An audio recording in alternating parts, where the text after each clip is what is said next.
আলোচনা পেশ করছেন বিশিষ্ট ইসলামিক শিক্ষাবিদ, ইসলামিক দাওয়া অ্যান্ড কালচারাল সেন্টারের উপদেষ্টা, আমাদের জন্মদত্তী ইউনিয়নের কৃতি সন্তান জনাব অধ্যাপক আব্দুল তওয়াব চাচা, জনাব অধ্যাপক আব্দুল তওয়াব।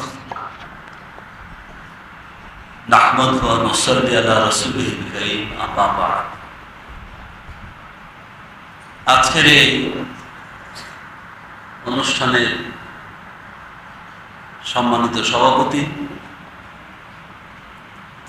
এবং আমাদের মাঝে উপস্থিত আছেন বিশিষ্ট ইসলামী চিন্তাবিদ, সকলের মুরব্বী জনাব আলহাজ মাওলানা আব্দুল হামিদ সাহেব, অন্যান্য উলামায়ে কেরাম, তন্ত্রের মধ্যে আমরা নিবন্ধিত হয়ে গেছি। একজন যুবক যাতে শিশুকাল থেকে শুরু করে যুবক হওয়া পর্যন্ত ইসলামের সত্যিকারের যে জ্ঞান তার মধ্যে না আসে, সঠিক শিক্ষা না পায়, এর জন্য যত রকম ষড়যন্ত্র আছে, যত রকম কিছু করার আছে, সব পরিকল্পনা আমাদের গ্রহণ করা হয়ে গেছে। সুতরাং এই ছেলেটি যখন একজন ইঞ্জিনিয়ার হবে, সে একজন রড সিমেন্ট চোরাকারবারি ইঞ্জিনিয়ার হবে, কারণ আল্লাহর ভয় তার মধ্যে থাকবে না। সে তো ইঞ্জিনিয়ারিং এর ছাত্র হিসেবে বা একজন প্রতিষ্ঠিত ইঞ্জিনিয়ার হিসেবে এটাকে ইবাদত হিসেবে সে গ্রহণ করতে পারছে না, কারণ সে শিখে নেয়। এই জন্য একজন ডাক্তার বলেন, ইঞ্জিনিয়ার বলেন, একজন আমলা বলেন, ডিসিএসপি বলেন, যারাই যেখানে যাচ্ছে সবাই একজন মানুষ চরিত্রের, মানুষের চেহারা একজন অমানুষ সেখানে গিয়ে হাজির হচ্ছে। যে কারণে সমাজে শান্তি শৃঙ্খলা, আজকে যে আলোচনার প্রতিপাদ্য বিষয়, শান্তি শৃঙ্খলা থাকছে না। দুনিয়ার সমস্ত মানুষ বাইটে খাওয়াইলেও শান্তি আসবে না। যদি মহান রব্বুল আলামিন তার রসুলের মাধ্যমে যে শান্তির বার্তা আমাদের কাছে দিয়েছেন, যে কর্মসূচি দিয়েছেন, সেই কর্মসূচি যদি আমরা অনুসরণ না করি, তাহলে সমাজে কোনোদিনও শান্তি আসা সম্ভব নয়। এই জন্য ভাই সব, এই বড় বড় সমাবেশ করে কোনো লাভ নেই। ওয়াজ মাহফিলে লক্ষ লক্ষ লোক হয়, তাবলীগ জামাতের ইজতেমায় লক্ষ লক্ষ লোক যায়, কোনো লাভ নাই।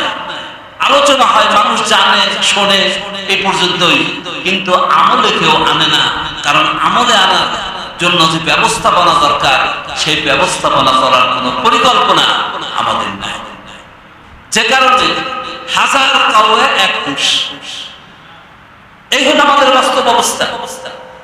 আজকে সমাবেশ করে যেটা ফায়দা আমরা নিতে চাচ্ছি, এই ফায়দা কোনোদিনও পাওয়া যাবে না যদি আমরা ঐক্যবদ্ধ না হই। কি বলেন?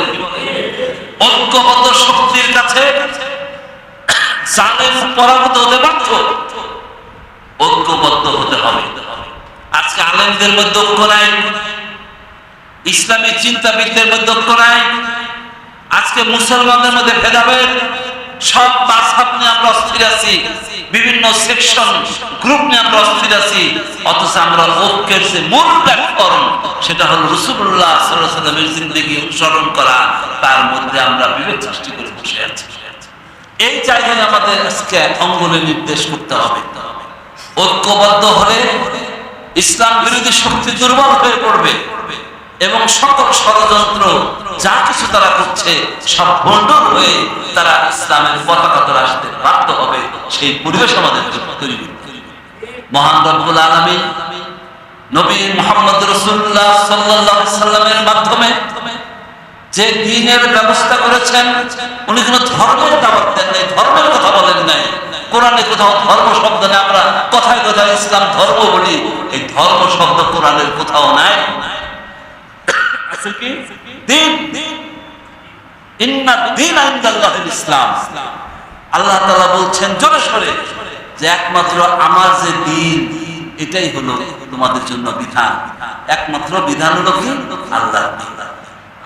আর এই দ্বীন আমাদের আজকে যদি আল্লাহর দ্বীনকে প্রতিষ্ঠিত করা যায়, আল্লাহর কোরআনকে চালু করা যায়, তাহলে দেখা যাবে সমাজ থেকে অন্যায়, অবিচার, অত্যাচার, নির্যাতন যা কিছু আছে উৎখাত হয়ে যাবে, সেখানে তার পরিবর্তে একটা সুন্দর ন্যায়পরায়ণ সুশীল সমাজ এবং একটা মানবতাবাদী সমাজের সেখানে সৃষ্টি হবে, যে সমাজের উদ্যোক্তা ছিলেন হুজুর পাক সাল্লাল্লাহু আলাইহি সাল্লাম।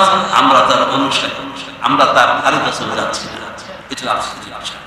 এই জন্য আসুন আজকের এই সময়ে, এই যুগে, এই 2024 সালে সবচেয়ে প্রয়োজন হলো ঐক্যবদ্ধ হয়ে আল্লাহর জমিনে আল্লাহর কোরআনকে বিজয় করার চেষ্টা করা।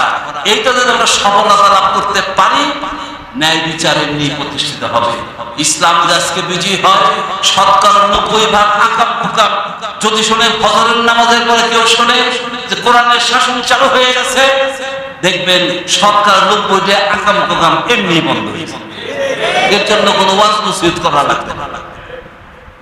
আমরা দেখেছি অনেক নেতাদের দেখেছি যারা কোরআন সুন্নাহ মোতাবেক চলার চেষ্টা করেছেন, তারা যখন দায়িত্ব পালন করেছেন, তাদের মন্ত্রণালয়ে, তাদের অফিসে, তাদের নিজস্ব আওতার মধ্যে আল্লাহর বিধান অটোমেটিক চালু হয়ে যাচ্ছে।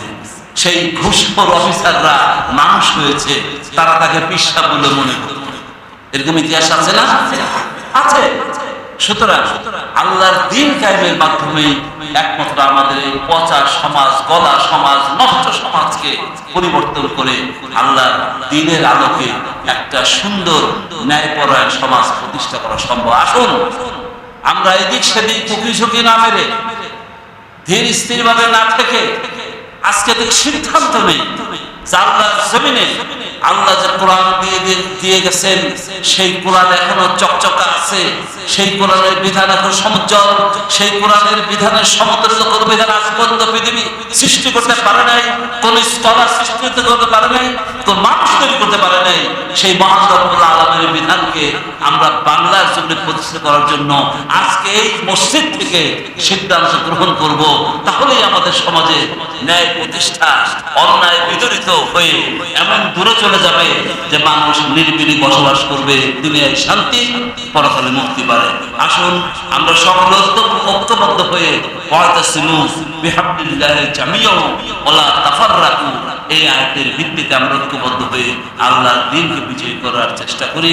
আল্লাহ রাব্বুল আলামিন আমাদের তৌফিক দান করুন। আমিন সুম্মা আমিন। আসসালামু আলাইকুম।